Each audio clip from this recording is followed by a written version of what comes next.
Hey guys, what's up? This is Panashful, and today I'm going to give you some of my thoughts on the Battlefield 3 beta. Not first thoughts, just general thoughts. I've played, I don't know how much I played, but just wanted to clarify this is not a first thoughts, first impressions video. I've played it more than that and kind of gathered more developed thoughts. So definitely the first thing I noticed, and that really stands out as a big point in favor of this game, is how good the controls feel. That was definitely my most prominent complaint with Bad Company 2, that the controls just didn't feel quite right, and here they do. I had believed that it was because the Call of Duty series ran at 60 frames per second, but this game does not, and the controls feel almost as good. And not really to compare the two. I don't want to make this video into a video comparing the two, because they are very different games. The reason they get compared, it should be pretty obvious, really, is that just how the controls are so similar. And you'd think that with controls as similar as these, the games would just be basically, that they should be compared. But due to the issues of scale and destructibility and squad mechanics and also vehicles, the games do end up playing out noticeably differently. I mean, you could also point to the lack of kill streaks, most notably the UAV, which has a big effect on gameplay, or the lack of perks such as Ghost, which also has a big effect on gameplay. So while the games do play or control similarly, they don't play very similarly. And so for that reason, I don't really think they should be compared as much as they are, and I know that Battlefield fans are definitely with me on that one, as they tend to hate Call of Duty. I'm sure not all Battlefield fans do, but just the people you hear on the internet are like, Call of Duty is a horrible game and Battlefield is superior in every way.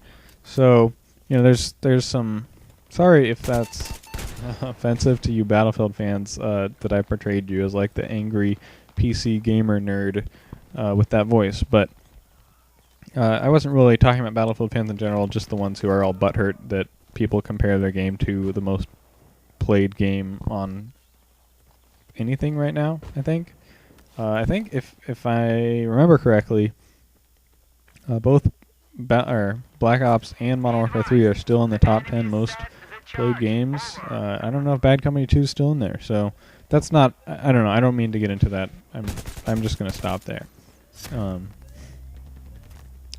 Here in the game, just wanted to point out, the reason I pushed up here is that I tend to be of the persuasion of trying to establish map control, and I don't know if that concept works so well in Battlefield. Like, see here, you see I pushed forward close to their spawn. I'm pretty sure if I go much further forward, it would tell me that I was leaving the combat area, but I don't actually get to that point. But I'm looking at their spawn, I'm trying to find people, but they're not there. So at that point, I just turn around and run, because I realize I'm far away from the objective and people can spawn on their squad, so they might just never even be back here at their spawn. And it ends up getting me kills, which is kind of lucky. I could just as easily have been... By the way, where did this guy go? Is he in that bush? I don't know. He didn't kill me, so that was... that's kind of weird, but... not to talk about the gameplay, I've got topics to discuss. This is a beta, and it's got problems, people falling through the map. I've fallen through the map sometimes. There's problems with, I don't know. It certainly has problems, though. And so there's that, but also to those of us who are playing the game, this is a demo. Like, I'm not playing this game because I care deeply about polishing the game and getting bugs out. I'm playing it because I want to see what all the fuss is about and see if this is a fun game and a game that I'll want to play in the future. So for that reason, it's a demo. And from the perspective of a demo, I don't think it's very good. And I'm sure the DICE is kind of aware of this, because they basically are releasing a game that isn't finished, and like they don't want you to make snap judgments on it, but that's what you're going to do anyway, because you can't tell what's necessary. Sometimes you obviously can, but other times you can't tell what's something that will be changed and what's something that won't, and you might not like it, and I don't know, it might hurt their sales.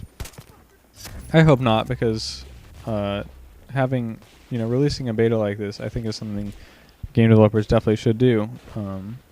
Just because releasing it to this many people, I'm sure, helps get things solved faster or something. I don't know. Something else I'm going to go back to my topic of the beta. The reasons I don't think it was a great choice are just the map. The map choice isn't great, but for the reasons I may have mentioned earlier. Sorry if I haven't. I've recorded this commentary a couple times. Just that this map, I talked about this already. The destructibility, maybe I didn't. I can't remember. I'm sorry, guys. But the destructibility is toned down. The map size is toned down from what I remember from Bad Company 2, and there's no vehicles. So all those things are kind of disappointing. And then also this first part of the map, especially the second part of the map, looks great, but this part of the map is actually pretty bland. Especially, since everyone was the trailers of this game, it's like new Frostbite 3 engine and all that stuff, and you're expecting this great looking game, and this part really doesn't look very good. And once again, beta, maybe it'll look better in the finished game, but here it's not unpalatable, the color palette. I'm sorry, that was a pun that I thought of a little while ago. It's not really that great, and especially since I mentioned it, but that's why they call me Panashful, right? Jeez. So yeah, it's just not that interesting of a part. The second part looks really good. I think it works a lot better with their lighting tech or whatever. I'm not a big graphics guru, so I don't necessarily know how to describe it, but the second part does look very good. This part just I find kind of disappointing. Also, mantling, that's an addition that I'm a great fan of. It gives you a great feeling of momentum, and also kind of makes you feel like you are the soldier, I guess, less than in Call of Duty, where you feel like a gun on rails or whatever. I've heard that described before, and I can definitely agree with it. It doesn't really feel like you're a person. It's just like, because there's no Bob or, I don't know. Hopefully you know what I'm saying there. So some problems I've had with this game beta demo. Certain parts of the map seem really choke pointy, which bothers me, especially in the tunnels. It seems like if your teammates aren't pushing forward effectively, or if they're not winning their gunfights while you try to push forward, you'll just get locked down and you can't go anywhere, which can be really frustrating. Kill cams bother me because it's like, okay, I died. Where'd I die from? Okay, it's a guy lying down prone on a rock. So now I know exactly where he is, right? You can't tell. Let's see here. Here one is now. Where's that guy? Oh wait, that one's kind of glitched. But hopefully you get my point. I'd like to be able to skip the kill cam, just because I'd rather be messing with my kit selection screen than staring in the eyes of a killer. But prone, everyone's complaining about it, and I do appreciate the ability to drop down behind cover, but you also find a bunch of people crawling through shrubberies, and that's not fun. I've had some basic navigational issues with saying too much. No, I've had some basic navigational issues. Like climbing the rocks in this part, sometimes it won't let you walk over them, or the most frequent and most bothersome to me is once you get into the actual train station is the subway tracks. You can't walk across them. You have to actually jump, and that's gotten me killed several times, and even when it doesn't get me killed, it's just annoying. I do not like that at all. So that's probably actually the biggest complaint I have, is that navigational problem. As you see, I won this game and I was the top scorer. Not to brag, I'm not a great Battlefield player. This was just a good game, and it was the right length for commentary. So yeah, I've complained about several things, obviously. But there's definitely something I like about the game, and also the fact that it's a beta, and so you know that some of these things will be fixed. I think I'll give it just at least one. I'll give it a thumb up, a seal of approval, Panashful seal of approval. Because I have had experiences with it where it got my heart racing, and that's a really good feeling that I haven't gotten even from Call of Duty in a while, and that's excellent.